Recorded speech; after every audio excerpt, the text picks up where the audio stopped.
When two guards tried to move a black Marine from his son's graduation, no one expected 6 Navy SEALs to rise from the crowd and stop the entire room without saying a word. Solomon Dryden didn't expect anyone to recognize him when he pulled into the parking lot behind Elmridge High. The building looked like most high schools in smaller Texas towns, weathered red brick, a few flags fluttering over the entrance, kids loitering near the gym doors. It was already crowded, parents in dress shirts, siblings holding signs, a grandmother leaning on a walker. It was all there. He parked his Dodge Charger near the chain-link fence and stepped out, smoothing the lines of his deep blue Marine uniform. His boots were polished to a mirror shine, not because he was trying to show off, but because there were things he didn't know how to do halfway. He looked around. His posture stood out, upright and firm. His face, though calm, carried the stillness of someone who had seen life from too many angles. He had driven 8 hours from Temple to make it to his son's high school graduation. He could have flown, but the Charger was his wife's favorite car, and even after her passing 2 years ago, he still felt closer to her on the road. Solomon opened the car door and pulled out a small photograph from the glove compartment. It was old and worn, with a slight tear in the corner, his wife holding Tyron when he was just a baby. He slipped it into the inside pocket of his jacket. "I promised you," he said softly. "I wouldn't miss it." The walk to the entrance was slow and intentional. Every step carried meaning. His chest filled with something he didn't have a name for, but it lived somewhere between pride and ache. Inside, the gym was packed. Metal chairs filled the floor, bleachers already overflowing. The air smelled faintly of concession, popcorn and floor wax. It was noisy, chaotic, alive. Solomon showed his printed ticket to a volunteer near the door, a short man with a clipboard and headset. The man squinted at it, nodded quickly, and pointed toward the 3rd row on the left side. "You're good to go. Family seating up front." "Appreciate it," Solomon said, his voice steady. He made his way to the row, catching glimpses of other families as he passed. Some folks looked at him, did a double take at the uniform, then turned away like they hadn't. One woman gave him a small smile, then whispered something to the man beside her. Solomon didn't react. He'd been black, tall, and in uniform for a long time. He knew what some looks meant, and what others didn't. He found his seat and sat down. The chair was plastic, slightly wobbly. He adjusted it without complaint. In front of him, the stage was set. Banners hung across the gym wall, Class of 2024 in big silver letters. A few school board members stood near the podium, checking notes. Solomon glanced at the rows of students lined up at the far end of the gym. Tyron was somewhere in the middle, tall, lanky, with his mother's eyes. 18 years gone just like that. He remembered holding him the night he was born, still in uniform, dirt still under his fingernails. He'd flown in from Okinawa with only 4 days leave. And now here they were. He sat still, barely blinking, soaking in the moment. Behind him, people continued filing in. Chairs scraped. Programs rustled. Someone laughed too loud. A man dropped his coffee and muttered under his breath. None of it touched Solomon. His world was narrowed to the stage, the rows of young faces, and the weight of the photo against his chest. Then the music started, pomp and circumstance, and the crowd around rose to their feet. A few students looked nervous, others beamed. Solomon stood too, shoulders squared, arms at his sides. The national anthem followed. Everyone placed hands over hearts. Solomon didn't move. He didn't need to. His whole presence was a salute. He thought of his wife again, how she would have cried through the whole ceremony, how she would have fixed Tyron's tie 3 times before letting him leave the house. His eyes stayed forward. But as the last note of the anthem faded, 2 uniformed men began walking down the side aisle. And they were heading straight for him. The 2 security guards moved with purpose. They weren't police. Their badges read Harlan Security Services, and their uniforms were standard, black polo shirts tucked into cargo pants, earpieces, radios on their belts. Neither of them looked older than 31. One was short and wide-shouldered, with a shaved head and a tight expression. The other was taller, lanky, and chewing gum like he had somewhere better to be. Solomon noticed them right away but didn't flinch. His training had taught him long ago that stillness was often more commanding than movement. He kept his eyes forward, his hands resting loosely on his thighs. The shorter guard stopped beside him and leaned down just enough to be heard. "Excuse me, sir," he said in a low voice. "We're gonna need you to come with us." Solomon slowly turned his head. "Is there a problem?" The tall one stepped forward. "Yeah. This section's for families of graduating seniors." Solomon blinked, then reached into his coat pocket and pulled out the same printed ticket he'd shown at the door. "This is my seat. 3rd row, left side. Family seating confirmed." The shorter guard didn't even look at the ticket. "We got told it's full." Solomon didn't move. "It was full when I sat down too." "You want to tell me who gave that order?" The tall guard shifted uncomfortably. He wasn't expecting a calm, clear voice. "Look, it's not a big deal. There's some extra seats in the back. Let's not make this anything it doesn't have to be." Solomon's eyes narrowed slightly, not with anger, just quiet calculation. "I drove 8 hours to watch my son walk across that stage. I'll be sitting right here." A few heads had started turning. A woman 2 rows over nudged her husband and nodded toward them. Someone in the bleachers tilted their phone slightly, maybe recording. The short guard straightened up and looked around. "Sir, I'm gonna ask one more time." "You can ask all day," Solomon said, his voice lower now, firmer. "I'm not moving." The tall one sucked his teeth. "Maybe you'd be more comfortable in the back. That's all we're saying."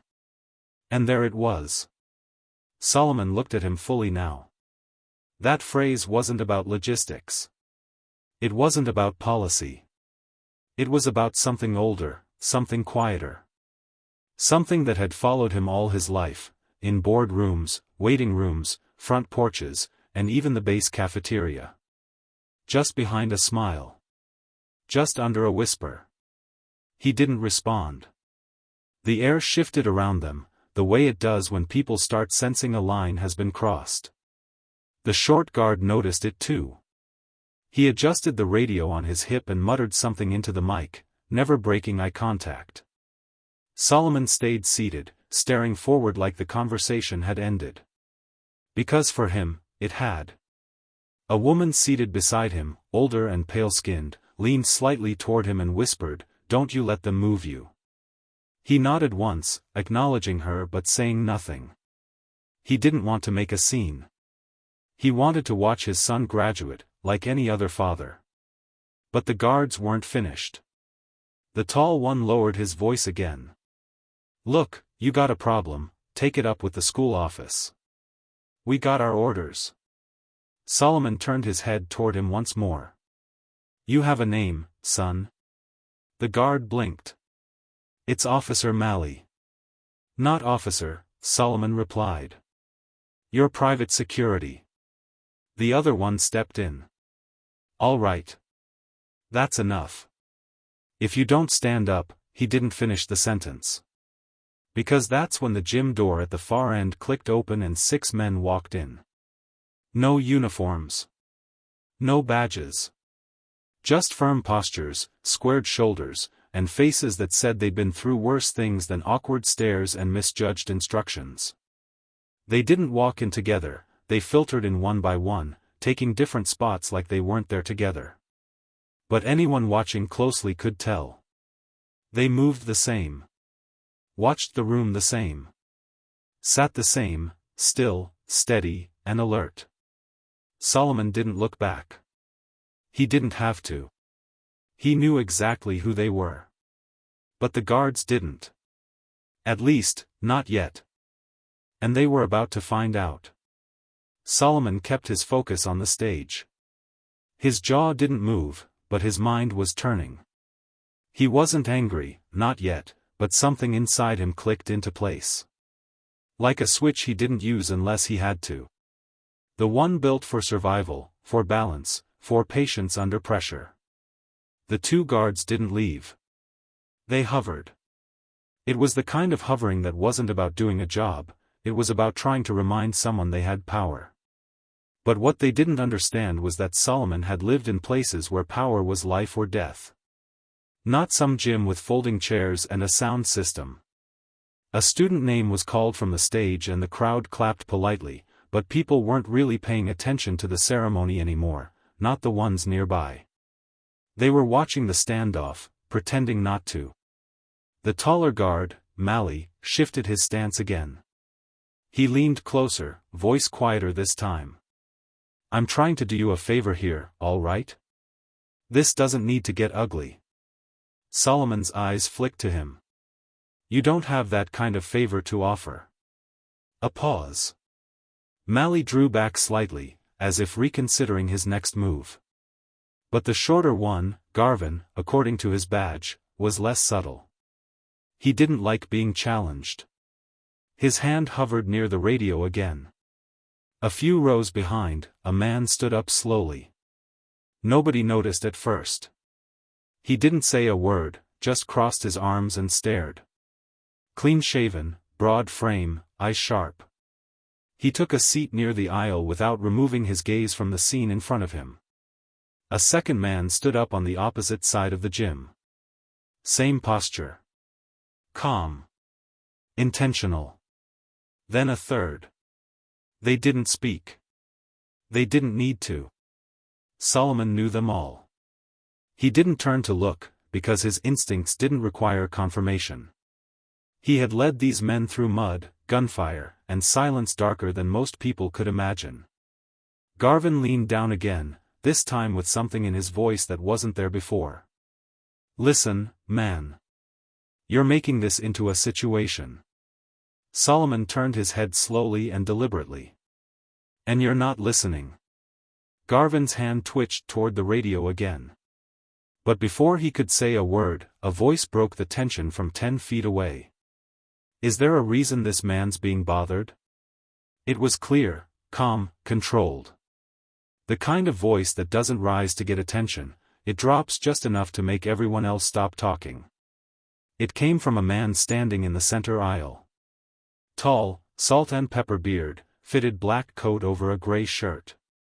His name was Creed Marston. He was the one Solomon had pulled from the wreckage in Kandahar, dragging him across 200 yards of sand while bullets rained down like gravel. Garvin looked up, caught off guard. "Who are you?" Creed didn't answer. He stepped forward once. "I asked you a question." Mali raised a hand. "Sir, we've got this under control." "No," Creed said, sharper now. "You don't." Another man stood up from the far bleachers. Then another. 4 of them now. Solomon remained seated, still, quiet. The entire left side of the gym was now watching openly. A boy pointed. A teacher tried to wave attention back to the stage, but nobody was looking at the diplomas anymore. Creed took one more step forward. "You're embarrassing yourselves. And you're one breath away from making this worse." Garvin glanced at Mali, who looked less confident by the second. It was clear now, they hadn't expected backup. Especially not backup like this. "I don't care what your orders were," Creed said. "You don't put your hands on that man. You don't tell him to move. You don't ask again." The silence in the gym felt tight, the kind that didn't come from fear but respect. A quiet respect that started to swell as more people realized what was happening. Solomon finally looked up at Creed and gave the smallest nod. Not a thank you. Not a request. Just recognition. Creed's eyes softened for a moment. Then he stepped back and took his seat again, arms folded, but the tension hadn't left the air. Not yet. And the people watching were waiting to see what the guards would do next. The gym faded. The stage, the banners, the faces, all blurred into the background of Solomon's mind. His eyes were still open, but his memory yanked him backward. 15 years ago. Afghanistan. It was late afternoon in Kandahar province.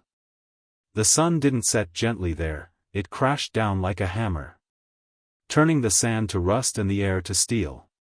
Solomon, a gunnery sergeant back then, had just finished briefing his unit when everything went sideways. A roadside IED blew under their convoy, flipping the lead Humvee like a toy. Dirt and metal rained down before anyone could scream. Then came the gunfire. Not scattered, coordinated. Solomon didn't think. He moved. He ducked behind what was left of a doorframe, surveying the chaos. Smoke clouded the edge of the valley, but he saw 6 men down, trapped behind the burning wreckage of a second vehicle. Most were pinned. One was already trying to crawl forward, dragging another by the vest. That was Creed Marston. He had just 3 months in country, and a bullet through his thigh. Solomon bolted. No hesitation. No radio call.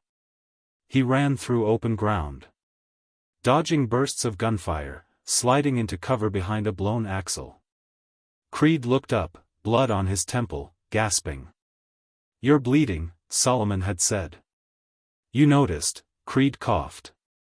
Solomon grabbed the straps of the downed soldier beside him, Enrique Soto, and began pulling. Creed pushed from behind, wincing with every inch. "Where's Divas?"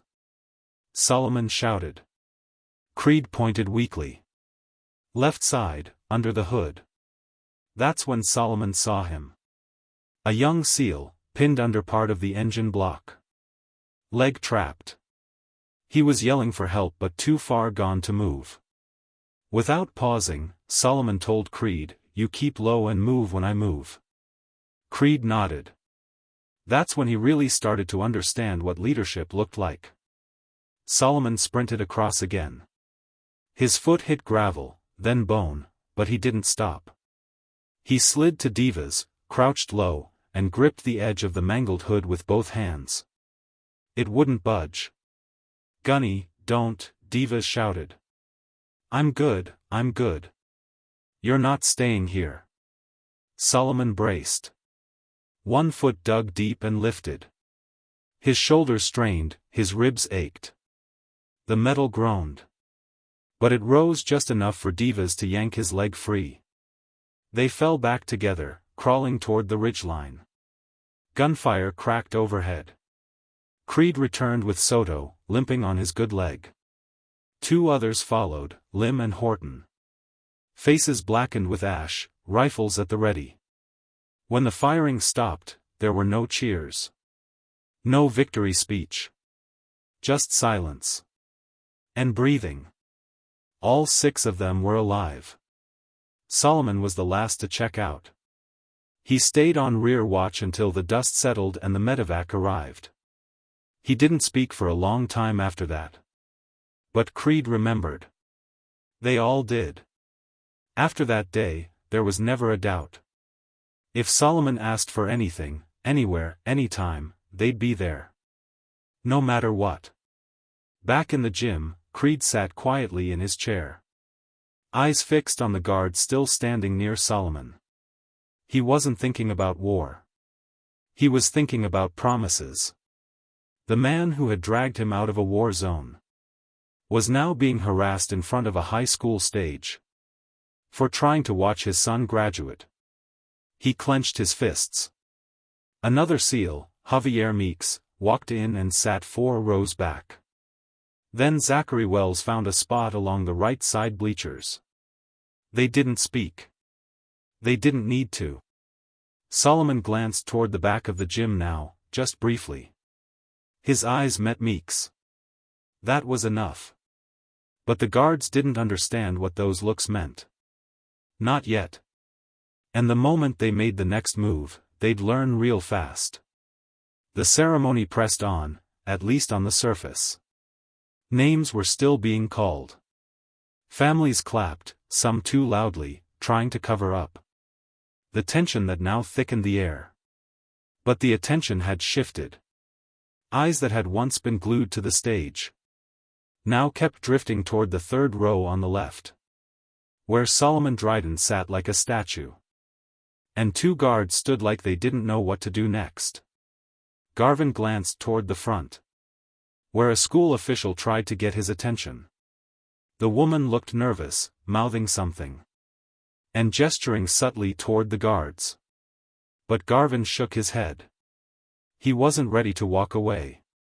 He'd started something, and his ego didn't know how to back down. Mally shifted his weight again, his jaw working harder now on the gum. Clearly uncomfortable. But he hadn't walked away either. "Sir," Garvin said again, this time louder. "This is your last warning." Solomon didn't move. To do what exactly? Garvin stepped forward, leaning in so close his belt brushed Solomon's knee. "To stop making a scene. We don't want any trouble. Just move to the back." Solomon turned his head and looked him dead in the eye. "You're the only one causing trouble." Garvin's nostrils flared. That's when it slipped. "You think wearing that uniform makes you better than everybody else? This is a high school, man, not your base." A hush fell across the rows around them. A little girl stopped squirming in her seat. A dad with a camera froze mid-zoom. Even Mally took a half step back, like the words had landed heavier than he expected. Solomon didn't blink. He took a breath. Not to calm himself, but to stay grounded. "You need to walk away." Garvin didn't. Instead, his hand dropped to the front of his belt. Not on a weapon, but near enough to feel threatening. And that's when Creed stood up. He didn't yell. He didn't posture. He just stepped into the aisle, slow and focused. Like the conversation had become his business now. The gym wasn't dead silent, but close. Creed's voice was clear. "If you touch him, you'll answer to me." Garvin turned his head. "And who the hell are you?" Creed took another step forward. "The man who's telling you this ends right now." One of the school board members noticed what was happening and whispered something to the principal. An assistant principal got up and started moving toward the back of the gym, probably calling someone on the walkie clipped to her side. The school staff was finally realizing this wasn't going to die down quietly. More SEALs rose from their seats, spread across the room. No formation. No spoken cue. Just a unified instinct that kicked in all at once. By now, all 6 were standing. Garvin looked around, realizing they weren't just dealing with some angry parent. Something was different. These men didn't fidget. They didn't shift from foot to foot. Their presence filled the space, like pressure before a storm. Creed took a step closer. "You've got 2 choices. Walk away now, or watch this go somewhere you don't want it to go." Mally's voice finally cracked through. "Let's just back off, man." But Garvin still hesitated. Solomon spoke again. Not to Garvin, but to Creed. "Don't waste your breath." He already made his decision. Creed didn't smile. He just lowered his voice one last time. "Don't mistake silence for weakness." Finally, Garvin stepped back, not much, but enough. His hand dropped away from his belt. His face burned. But he was outnumbered and outclassed. The principal appeared near the aisle, whispering quickly to the guards. Whatever she said was quiet but firm enough to send them both walking toward the back exit. They didn't look at anyone on their way out. Solomon exhaled, slow and steady. Creed sat back down without a word. All 6 SEALs remained standing. But the moment still hung in the air. And Tyron Drayton was watching everything from the lineup of students. His hands clenched at his sides. Tyron Drayton was near the center of the graduating class. Standing in line between a girl with bright braids and a boy whose gown kept slipping off his shoulders. They were trying to focus on the ceremony, laughing nervously and checking their name cards like the world was normal. But Tyron's world wasn't. He had seen the two guards walking toward his father from the minute the anthem ended. At first, he thought maybe it was just routine. Maybe they were helping someone find a seat. But something in his chest told him different. Then he saw the way his dad sat, so still, so composed, but locked in. He'd seen that look before. The same one he'd caught when he was 12 and came home crying. Because someone at school had said something they shouldn't have. His dad didn't raise his voice then either. He just sat with that same expression, like steel that refused to bend. Tyron kept his eyes on the scene as best he could from his place in line. He couldn't hear what was said. But the body language told him enough. He saw the guard standing too close. Saw his father calmly staying seated. And then he saw a man stand up. A tall guy in a dark coat. And somehow Tyron knew that wasn't just apparent. That man knew his father. The way he moved. The way he placed himself between the guard and the row. It was clear he wasn't there for drama.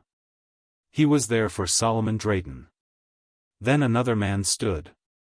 And another. It wasn't loud. But it was like the temperature in the room shifted. Everyone was watching now. Tyron's heart beat faster. He wasn't scared, he was something else. Torn between pride and fire. He had grown up hearing pieces of his dad's service. Stories, not the gory parts. His dad kept most of those to himself. But bits, here and there. A buddy who sent Christmas cards every year. A scar that came from somewhere out in the dust. A box in the garage marked Kandahar that nobody ever opened. He never knew the names. Never saw the faces. But now they were here. Standing like they'd been waiting for this moment. Like they'd never stopped having his dad's back. Tyron blinked hard, pushing down the burn behind his eyes. He didn't want to cry, not here, not now. The line moved forward. A few names were called. The clapping picked back up, slowly. Like someone had hit play again after a pause. But the room wasn't the same anymore. The energy had shifted. It wasn't about balloons or banners. Now it was about respect. One of the assistant principals tapped Tyron's shoulder and said something he didn't hear. He just nodded. The student next to him leaned over and whispered. "That your dad?" Tyron didn't say anything. He didn't have to. The entire gym had seen it. And now everyone in that building understood what kind of man Solomon Drayton was. In the audience, Creed remained standing. He didn't look around for approval. He wasn't scanning for attention. He was watching Solomon. Still seated in the same plastic chair. Hands resting on his lap. Eyes locked on the stage like nothing had happened. But something had. The rest of the SEALs stayed on their feet too.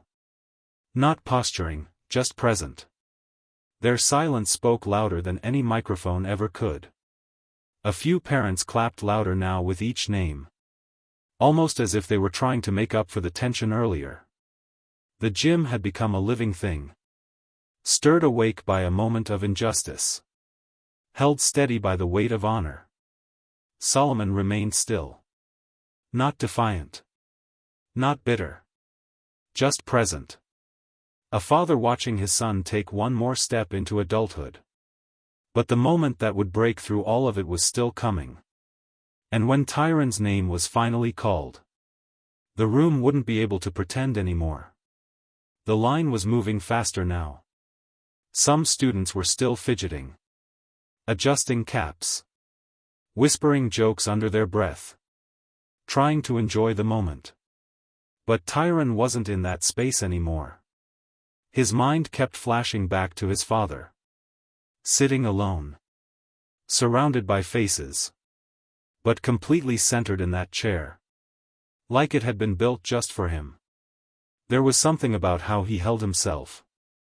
Calm. Quiet. Unshakable.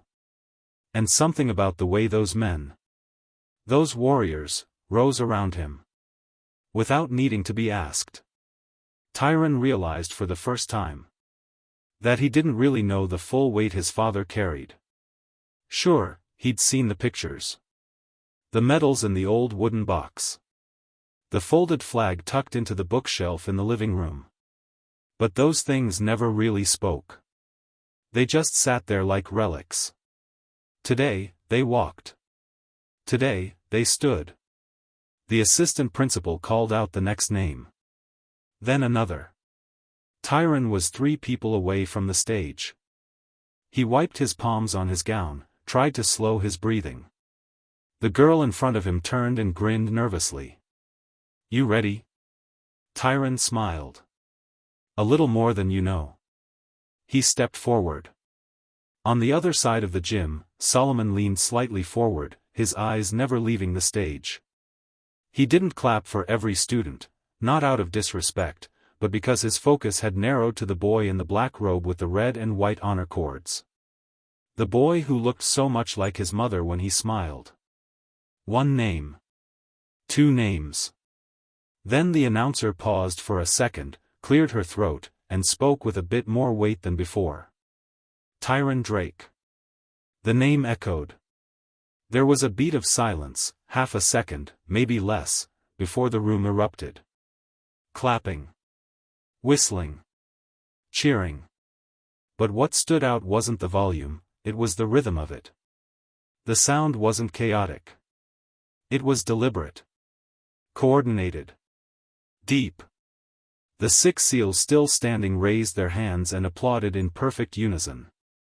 Each one clapped with force, not performance. A salute without the salute. A gesture that said, "We see you. We see your father. We honor both." Tyron walked across the stage slowly, chin high, step steady. His heart pounded, but it wasn't nerves. It was pride. And not just pride in himself, it was the pride of knowing exactly who his father was and what it meant to carry that last name. He took his diploma from the principal, shook her hand, and turned toward the audience. His eyes scanned for one person. Found him. Solomon didn't wave. Didn't stand. He just met his son's eyes and gave the smallest, most meaningful smile of the day. Tyron nodded once and stepped off the stage. The applause still hadn't died down. Parents who hadn't said a word all ceremony were now clapping hard. Some stood. A few wiped their eyes, not sure exactly why, but feeling like they just witnessed something that mattered. Solomon sat back in his chair and let the moment wash over him. He wasn't the kind of man to cry in public. But inside, something loosened. Not grief. Not pain. Just release, the kind that only comes when the circle feels complete, even if it never really is. The other names continued. But something had shifted. From that moment on, every student who walked the stage walked in the echo of what had just happened. Not because it was dramatic. Not because it was viral. But because it was real. But the story didn't end with the applause. And when father and son met again outside the gym, it would be more than just a proud hug. It would be the passing of something deeper. The final name was called 20 minutes later. Everyone stood as the graduating class threw their caps, screamed with relief, and hugged like they hadn't seen each other in years. Phones went up. Cameras clicked. Balloons bobbed above the crowd as the students began filing out through the gym's double doors toward the back lot. Solomon didn't move right away. He sat quietly as the noise swelled around him, soaking it all in, the music, the laughter, the flash of silver and red gowns sweeping by. His eyes followed Tyron as he disappeared into the hallway with his classmates. A teacher gave him a high five. Another pulled him in for a side hug. But even with all the chaos, Tyron turned once, just once, and looked back. Solomon caught it. A brief glance. But it held everything. "Did you see me?" And Solomon's expression gave the answer. Every second. The crowd began to thin.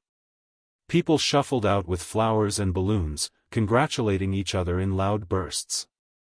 Solomon stood slowly, stretching his legs, feeling the weight of sitting in one position for too long. Creed walked over as the gym emptied. He didn't say anything at first, just looked at Solomon, then toward the exit. "You okay?" Creed finally asked. Solomon nodded. "I've been through worse." Creed smiled slightly. "Yeah. But it still shouldn't have happened." "No," Solomon said. "It shouldn't have." Another SEAL, Javier Meeks, joined them. "We tried to stay low-key. But once that guy put his hand near his belt." Solomon raised a hand gently. "You all did what needed to be done. That was enough." The three men stood there for a few seconds longer, letting the noise drain from the room. Then Solomon said, "I want to see my boy." Outside, the sun was fierce against the concrete, casting long shadows from the bleachers onto the back lot. Students were scattered in small clusters, posing for photos, throwing their caps again, calling out to relatives. Tyron stood near the flagpole, his gown half unzipped, the diploma folder in one hand and his phone in the other. When he saw his father approach, he stopped mid-conversation. The crowd around him faded into the background. They met halfway. Tyron was the first to speak. "You okay?" Solomon nodded. "You?" Tyron said, then looked down for a second. "They tried to move you." "I know." Tyron's jaw flexed. "I was ready to walk off that stage, Dad. I swear I was 2 seconds from saying something." Solomon placed a hand on his son's shoulder. "And that's why you didn't." Tyron looked up. "What do you mean?" "Because you knew I could handle it. And because you handled your moment like a man. You didn't let anybody take it from you." Tyron held his breath for a second. "Who were those guys that stood up?" Solomon glanced behind him. The 6 SEALs were now outside too, gathered near the exit talking quietly. They weren't looking for attention, just keeping an eye out, like always. "They're men I bled with. Men who know what loyalty means," Solomon said. "Men who don't forget." Tyron nodded slowly. "That was powerful." "It was necessary," Solomon replied. "Sometimes silence is louder than shouting. And sometimes standing up without speaking says more than 1,000 words." For a moment, neither of them said anything. Then Tyron smiled. "You gonna tell me those war stories now?" Solomon chuckled. "Some of them. You're old enough for the real parts now." They stood there, shoulder to shoulder, not just father and son, but two men connected by something that couldn't be explained, only lived. Across the lot, Creed raised a hand, not a wave, just a gesture of respect. Tyron returned it without hesitation. The sun kept climbing, but for the Drayson men, time moved differently now. But one more moment remained, because after all that, the real lesson hadn't yet been spoken aloud. Most of the crowd had cleared by the time Solomon and Tyron walked back to the parking lot.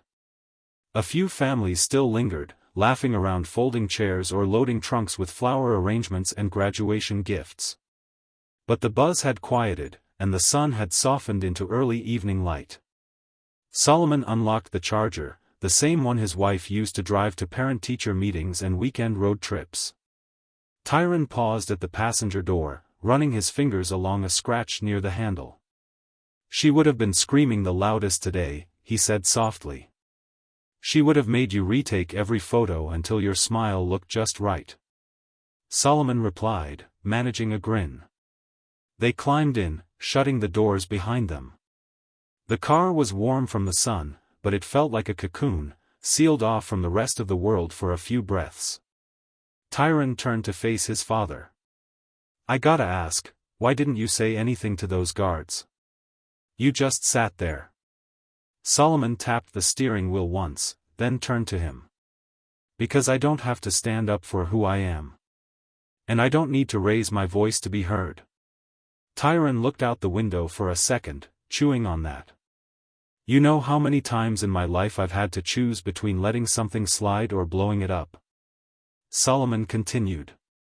That moment today, what those men tried to do, it wasn't new. But how we respond, that's what defines us. But they disrespected you, Tyron said. In front of everybody. Yes, Solomon said. And everyone saw it. But they also saw the truth. They saw 6 men who had every reason to be somewhere else stand up, not because I asked, but because they knew what that moment meant. Tyron sat with that. Life will hand you 100 chances to react with anger. And sometimes anger is justified. But most times, silence cuts deeper. Dignity sticks longer. That's what people remember. He reached into his jacket and pulled out the folded photo, the one of Tyron as a baby. His late wife cradling him. I carried this with me through Kandahar. I carried it through losing your mom. And I carried it here today, not because it gives me strength, but because it reminds me of what's worth protecting. Tyron's voice dropped. You always knew who had your back. Solomon smiled. I didn't need to know. I just had faith. Real men don't vanish when things get uncomfortable, they show up and they stand. There was a pause before Tyron spoke again. I want to be like that. Like you. You already are, Solomon said. You walked that stage with pride. You didn't let anger steal your moment.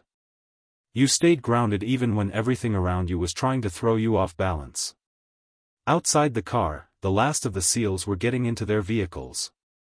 Creed gave one last look toward the Charger before driving off. Solomon nodded once, no words, just the quiet acknowledgement of something permanent. Tyron leaned back in the seat. So what now? Solomon turned the key in the ignition. The engine rumbled to life. Now we drive home. You get to choose dinner. Tyron grinned. Waffle House. Solomon chuckled. Of course. As they pulled out of the lot, the school faded behind them, but the memory of what happened inside that gym wouldn't fade anytime soon for anyone who was there. And for Tyron, that day would mark something far greater than a diploma. It was the day he realized manhood had nothing to do with noise and everything to do with how you carry yourself. When the world stops watching, some people shout to be seen. Others just sit in silence, and are never forgotten. If this story moved you, don't forget to subscribe. Share it with someone who needs to be reminded what true strength looks like.